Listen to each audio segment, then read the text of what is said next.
Hi dears, നമ്മുടെ പുതിയ വീഡിയോയിലേക്ക് എല്ലാവർക്കും സ്വാഗതം. അപ്പോൾ ഇന്നത്തെ വീഡിയോയിൽ ഞാൻ ഷെയർ ചെയ്യുന്നത് നിങ്ങൾക്ക് ഒരുപാട് ഉപകാരപ്രദമായിട്ടുള്ള കുറച്ച് നല്ല നല്ല ടിപ്സാണ് കേട്ടോ. അപ്പോൾ നമുക്ക് സമയം കളയാതെ വീഡിയോയിലേക്ക് പോവാം. വീഡിയോയിലേക്ക് പോകുന്നതിൻ്റെ മുൻപായിട്ട് ചാനൽ സബ്സ്ക്രൈബ് ചെയ്യാത്തവരൊന്ന് സബ്സ്ക്രൈബ് ചെയ്യാനും വീഡിയോ കണ്ട് ഇഷ്ടപ്പെടുകയാണെങ്കിൽ ഒന്ന് ലൈക്ക് ചെയ്യാനും മറക്കരുത് കേട്ടോ.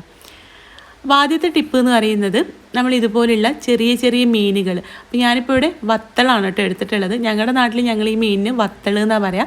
ഇതിന് ഒരുപാട് പേരുകളുണ്ടല്ലേ, കൊഴുവ, നെത്തോലി, ചൂട, അങ്ങനെ പല പേരും ഉണ്ടല്ലേ. അപ്പോൾ നിങ്ങളുടെ നാട്ടിൽ നിങ്ങൾ ഈ മീൻ എന്താ പറയുക എന്നുള്ളത് താഴെ ഒന്ന് കമൻ്റ് ഇടണേ. അപ്പോൾ നമ്മൾ ഫ്രീസറിലൊക്കെ ഇത് സൂക്ഷിച്ച് വെക്കുമ്പോൾ അങ്ങനെ തന്നെ അങ്ങോട്ട് വെക്കാതെ കുറച്ച് വെള്ളം ഒഴിച്ചിട്ട് വെക്കുക. അപ്പോൾ ഞാനിതാ ഈ ബോക്സിലേക്ക് വെള്ളം ഒഴിച്ച് ഇത് ഫ്രീസറിൽ വെച്ചിട്ടുണ്ട്. ഇനി നമ്മളിത് എടുക്കുന്ന സമയത്ത് വലിയൊരു പാത്രത്തിലേക്ക് ഇറക്കി വെച്ചിട്ട് അതിലേക്ക് കുറച്ച് വെള്ളം നിറച്ച് വെക്കുക. എന്നാൽ വളരെ പെട്ടെന്ന് തന്നെ മീനൊന്നും പൊടിഞ്ഞു പോവാതെ നമുക്ക് അതിനിടയിലൊക്കെ വെള്ളം ഉണ്ടാവുമല്ലോ, അപ്പോൾ വെള്ളം പെട്ടെന്ന് അലിഞ്ഞിട്ട് ഈ മീൻ നമുക്ക് ഓരോന്നായിട്ട് തന്നെ സെപ്പറേറ്റ് ചെയ്തെടുക്കാൻ പറ്റും കേട്ടോ. നമ്മൾ വെള്ളം ഒഴിക്കാതെയാണ് വെക്കുന്നതെങ്കിൽ ആ മീൻ നമ്മളിങ്ങനെ സെപ്പറേറ്റ് ചെയ്തെടുക്കുന്ന സമയത്ത് ആകെ പൊടിഞ്ഞു പോവും. ഇതിപ്പോൾ അതിനിടയിലൊക്കെ വെള്ളം ഉള്ളതുകൊണ്ട് നമ്മൾ ഈ വെള്ളത്തിൽ ഇറക്കി വെക്കുമ്പോൾ ആ വെള്ളം പെട്ടെന്ന് അങ്ങോട്ട് അലിഞ്ഞു പോയാൽ നമുക്ക് മീൻ പെട്ടെന്ന് തന്നെ എടുക്കാൻ പറ്റും കേട്ടോ. ഇതിപ്പോൾ ഞാൻ ഐസൊക്കെ പോണതിൻ്റെ മുമ്പ് തന്നെ ജസ്റ്റ് ഒന്ന് എടുത്ത് കാണിച്ചു തരാണ്. ഐസ് പോയി കഴിഞ്ഞാൽ നമുക്ക് ഓരോ മീനും ഫ്രഷായിട്ട് പൊട്ടാതെ തന്നെ കിട്ടും. ഇങ്ങനെ പൊട്ടാതെ കിട്ടാൻ വേണ്ടിയിട്ട് മാത്രമല്ല കേട്ടോ, മീൻ നല്ല ഫ്രഷായിട്ട് ഇരിക്കാനും ഇങ്ങനെ ചെയ്താൽ മതി. നമ്മൾ ഫ്രീസറിൽ അതുപോലെ തന്നെ വെക്കുന്നതിന് പകരമായിട്ട് കുറച്ച് വെള്ളം ഒഴിച്ച് വെക്കുകയാണെങ്കിൽ അതിൻ്റെ ആ ഒരു ഫ്രഷ്നെസ് നഷ്ടപ്പെടാതെ തന്നെ നമുക്ക് കിട്ടും. ഏത് മീനിലും നമുക്കിത് ചെയ്യാം കേട്ടോ. വലിയ മീനാണെങ്കിലും ചെറിയ മീനാണെങ്കിലൊക്കെ. ഈ നെത്തോലി പോലുള്ള മീനുകളാണെങ്കിൽ പൊടിഞ്ഞു പോവാതെ കിട്ടാനും കൂടെ ഇത് ഹെൽപ്ഫുൾ ആവും. അപ്പോൾ നിങ്ങൾ ഇനി മീൻ കിട്ടുന്ന സമയത്ത് ഫ്രീസറിൽ അങ്ങനെ അങ്ങോട്ട് വെക്കാതെ ഇതുപോലെ ഒന്ന് ട്രൈ ചെയ്ത് നോക്കുക.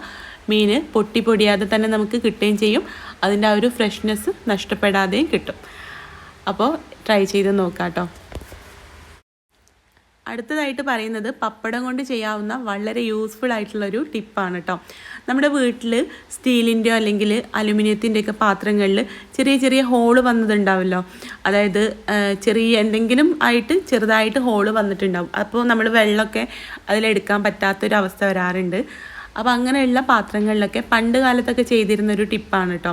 പാത്രങ്ങളിൽ പപ്പടത്തിൻ്റെ ഒരു ഭാഗം നനച്ചിട്ട് അതിൻ്റെ മുകളിലായിട്ട് ഒട്ടിച്ചു കൊടുക്കുക. വലിയ ഹോളാണെങ്കിലൊന്നും പറ്റില്ല, ചെറിയ ഹോളുകളാണെങ്കിൽ ഇതുപോലെ പപ്പടത്തിൻ്റെ ഒരു ഭാഗം നനച്ചിട്ട് അതിൻ്റെ മുകളിലായിട്ട് ഒട്ടിച്ചു കൊടുക്കുകയാണെങ്കിൽ ഒരു പരിധി വരെ നമുക്ക് ആ ഒരു ഹോളിലൂടെ വെള്ളം പുറത്തേക്ക് പോകുന്നത് ഒഴിവാക്കാൻ പറ്റും കേട്ടോ. പിന്നെ നമുക്കതിൽ വെള്ളം ഒഴിച്ചിട്ട് യൂസ് ചെയ്യാൻ പറ്റും. അപ്പോൾ നമ്മൾ ആ പാത്രം കഴുകുന്ന സമയത്ത് ആ പപ്പടം അവിടെ നിന്ന് പോരും കേട്ടോ. പിന്നീട് നമ്മൾ യൂസ് ചെയ്യുന്ന സമയത്ത് ഇതുപോലെ തന്നെ ചെയ്ത് കൊടുത്താൽ മതി. അപ്പോൾ ഇനി ഹോളുള്ള പാത്രങ്ങളിലൊക്കെ ഇതുപോലെ ഒന്ന് ചെയ്ത് നോക്കൂ കേട്ടോ. ഇനി അടുത്തതായിട്ട് നമ്മൾ യൂസ് ചെയ്യുന്ന പപ്പടത്തിൽ എത്രത്തോളം മായ ഉണ്ടെന്ന് അറിയാനുള്ളൊരു ടിപ്പാണ്. പപ്പടം എടുത്തിട്ട് കുറച്ച് വെള്ളത്തിൽ മുക്കി വെക്കുക. എന്നിട്ടൊരു 5 മിനിറ്റ് കഴിഞ്ഞിട്ട് പപ്പടം എടുക്കുന്ന സമയത്ത് കണ്ടോ, ഇതിപ്പോൾ ഒരു പ്ലാസ്റ്റിക് ഷീറ്റ് പോലെ ഇതുപോലെ നമുക്ക് എടുക്കാൻ പറ്റുന്നുണ്ട്. അപ്പോൾ ഇത് മായുള്ള പപ്പടമാണ്. ഉഴുന്ന് വെച്ചിട്ടാണ് പപ്പടം ഉണ്ടാക്കുന്നതെന്ന് നമുക്ക് എല്ലാവർക്കും അറിയാമല്ലോ. അപ്പോൾ ഉഴുന്ന് മാത്രം വെച്ചിട്ട് ഉണ്ടാക്കുന്ന പപ്പടം വെള്ളത്തിലിട്ട് കഴിഞ്ഞാൽ 5 മിനിറ്റൊക്കെ കഴിയുമ്പോഴേക്കും അത് പൊടിഞ്ഞ് ആകെ അലിഞ്ഞു പോകും. ഇതിപ്പോൾ കണ്ടോ 5 മിനിറ്റ് കഴിഞ്ഞിട്ട് എടുക്കുമ്പോൾ നമുക്കത് അതുപോലെ തന്നെ കിട്ടുന്നുണ്ട്. അപ്പോൾ മായം ചേർത്ത പപ്പടമാണിത്. ഇത് നമ്മൾ പപ്പടം കൊണ്ട് ചെയ്യാവുന്ന നല്ല ടേസ്റ്റി ആയിട്ടുള്ളൊരു റെസിപ്പി കൂടെ ഇതിൽ കാണിക്കുന്നുണ്ട് കേട്ടോ. 2 റെസിപ്പീസ് കാണിക്കുന്നുണ്ട്. അപ്പോൾ ആദ്യത്തെ ഈ ഒരു റെസിപ്പി എങ്ങനെ ഉണ്ടാക്കുന്നതെന്നുള്ളത് നോക്കാം. ആദ്യം ഇതിലേക്കുള്ള ചുവന്നുള്ളി ഒന്ന് വഴറ്റിയെടുക്കുകയാണ് കേട്ടോ. അതിന് വേണ്ടിയിട്ട് കുറച്ച് വെളിച്ചെണ്ണ ചൂടാക്കി എടുക്കുക. എന്നിട്ട് ഇതിലേക്ക് കുറച്ച് ചുവന്നുള്ളി ചേർത്ത് കൊടുക്കുക. അപ്പോൾ ഞാനിവിടെ ഒരു 10-12 അല്ലി ചുവന്നുള്ളി എടുത്തിട്ടുണ്ട്. മീഡിയം സൈസിലുള്ളതാണെങ്കിൽ ഒരു 8 അല്ലി മതി കേട്ടോ. ഇതിപ്പോൾ ചെറുതും വലുതൊക്കെ ഉള്ളതുകൊണ്ടാണ് കുറച്ച് കൂടുതലായിട്ട് തോന്നുന്നത്.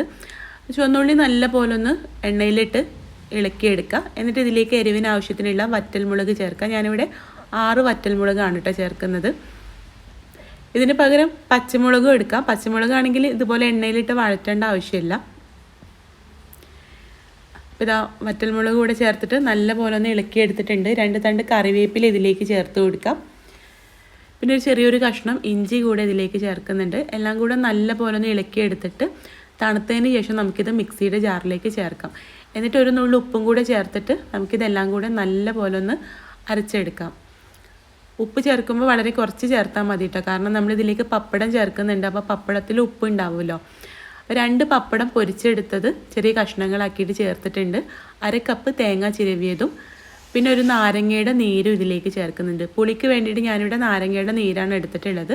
വിനാഗിരിയോ വാളൻപുളിയോ ഒക്കെ എടുക്കാം കേട്ടോ. എന്നിട്ടെല്ലാം കൂടെ ഒന്നും കൂടെ ഒന്ന് ക്രഷ് ചെയ്തെടുക്കുക.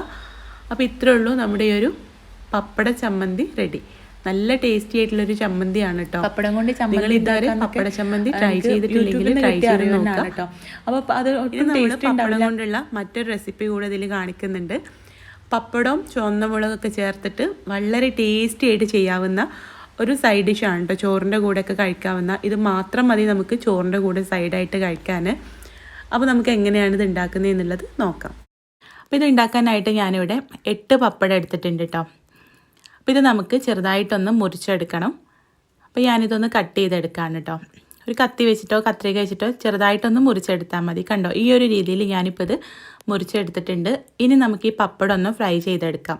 അപ്പോൾ ചെറിയ പീസായതുകൊണ്ട് തന്നെ ഒരുപാട് എണ്ണയൊന്നും വേണ്ട കേട്ടോ. അപ്പോൾ കുറേ എണ്ണ ഒരുമിച്ച് ഫ്രൈ ചെയ്യാൻ വേണ്ടിയിട്ട് ഞാൻ പരന്നൊരു ഫ്രൈ പാൻ വെച്ച് ചൂടാക്കിയിട്ട് അതിലാണ് കേട്ടോ എണ്ണ ഒഴിച്ചു കൊടുത്തിട്ടുള്ളത്. എന്നിട്ട് അതിലേക്ക് ഈ പപ്പടം കുറേശ്ശെയായിട്ട് ചേർത്തിട്ട് നമുക്കിതൊന്ന് ഫ്രൈ ചെയ്തെടുക്കാം. അപ്പോൾ ഫ്രൈ ചെയ്ത പപ്പടം നമുക്ക് മാറ്റി വെക്കാം. ഇങ്ങനെ ഓരോ ബാച്ചായിട്ട് നമുക്കിത് മുഴുവനായിട്ടും ഫ്രൈ ചെയ്ത് മാറ്റി വെക്കാം. അപ്പോൾ ഞാനിതെല്ലാം ഇതുപോലെ പൊരിച്ചെടുത്തിട്ടുണ്ട്. അപ്പോൾ ഇതിവിടെ മാറ്റി വെക്കാം. ഇനി എണ്ണയിലേക്ക് തന്നെയാണ് കേട്ടോ ബാക്കി കാര്യങ്ങൾ ചെയ്യുന്നത്. അപ്പോൾ അതിന് മുൻപ് ഞാനൊരു 6 അല്ലി വെളുത്തുള്ളിയും പിന്നെ ഒരു 5-6 അല്ലി ചുവന്നുള്ളിയും ചേർത്തിട്ടൊന്ന് ചതച്ചെടുക്കുന്നുണ്ട് കേട്ടോ. അപ്പോൾ ഇത് ചെറുതായതുകൊണ്ടാണ് കുറേ എണ്ണം കാണുന്നത്. മീഡിയം സൈസിലുള്ളൊരു 6 എണ്ണമൊക്കെ മതി കേട്ടോ രണ്ടും. ഒന്ന് ചതച്ചെടുത്ത് മാറ്റി വെച്ചിട്ടുണ്ട്. ഇനി നമ്മൾ പപ്പടം പൊരിച്ച എണ്ണയില്ലേ, അതിൽ നിന്ന് കുറച്ച് എണ്ണ എടുത്ത് മാറ്റിയിട്ടുണ്ട്. വെളിച്ചെണ്ണ ആയിരുന്നു കേട്ടോ. എന്നിട്ട് ബാക്കിയുള്ള എണ്ണയിലേക്ക് 1/2 ടീസ്പൂൺ കടുക് ചേർത്തിട്ടൊന്ന് പൊട്ടിച്ച് കൊടുക്കുക. കടുക് പൊട്ടി വരുന്ന സമയത്ത് 2 തണ്ട് കറിവേപ്പിലയും പിന്നെ ഒരു 3 വറ്റൽമുളകും ചേർത്തിട്ട് അതൊന്ന് മൂത്ത് വരുന്ന സമയത്ത് നമ്മൾ ചതച്ച് വെച്ച വെളുത്തുള്ളിയും ചുവന്നുള്ളിയും ചേർത്തിട്ട് ഒന്ന് മൂപ്പിച്ചെടുക്കാം. ഒന്ന് ഇളക്കി കൊടുത്തിട്ട് ചെറുതായിട്ടൊന്ന് കളറ് മാറി വരുന്ന സമയത്ത് 1/4 ടീസ്പൂൺ മഞ്ഞൾപ്പൊടിയും 1/2 ടീസ്പൂൺ മുളക് പൊടിയും ചേർത്തിട്ട് പൊടികളുടെ പച്ചമണം മാറാൻ വേണ്ടിയിട്ട് ഒന്ന് ഇളക്കിയെടുക്കാം. ചെറിയ തീയിൽ വെച്ചിട്ട് ഏകദേശം ഒരു 2 മിനിറ്റ് ഇളക്കിയെടുക്കാം കേട്ടോ. എന്നിട്ട് നമുക്ക് ഇതിലേക്കുള്ള ഉപ്പ് ചേർക്കണം. പപ്പടത്തിൽ ഓൾറെഡി ഉപ്പുള്ളതുകൊണ്ട് കുറച്ച് ഉപ്പ് ചേർത്താൽ മതി കേട്ടോ. ഉപ്പ് ചേർത്തിട്ടൊന്ന് മിക്സ് ചെയ്ത് കഴിഞ്ഞാൽ ഒരു 1/4 കപ്പോളം തേങ്ങ ചിരവിയത് ചേർത്തിട്ട് ജസ്റ്റ് ഒന്ന് ഇളക്കിയെടുക്കുക. ഒരുപാട് സമയം തേങ്ങ വറുത്തെടുക്കരുത് കേട്ടോ, അപ്പോൾ ഒട്ടും ടേസ്റ്റ് ഉണ്ടാവില്ല. തേങ്ങ ചേർത്തിട്ട് ഒന്ന് ഇളക്കി കൊടുത്തിട്ട് നമ്മൾ പൊരിച്ച് വെച്ച പപ്പടം ചേർത്തിട്ട് നല്ല പോലെ ഒന്ന് ഇളക്കിയെടുക്കാം.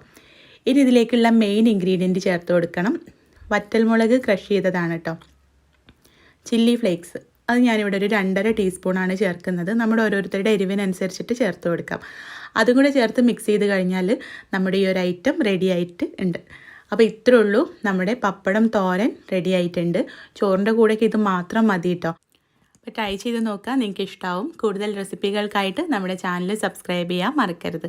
അപ്പോൾ നമുക്ക് അടുത്ത നല്ലൊരു വീഡിയോ ആയിട്ട് കാണാം. താങ്ക്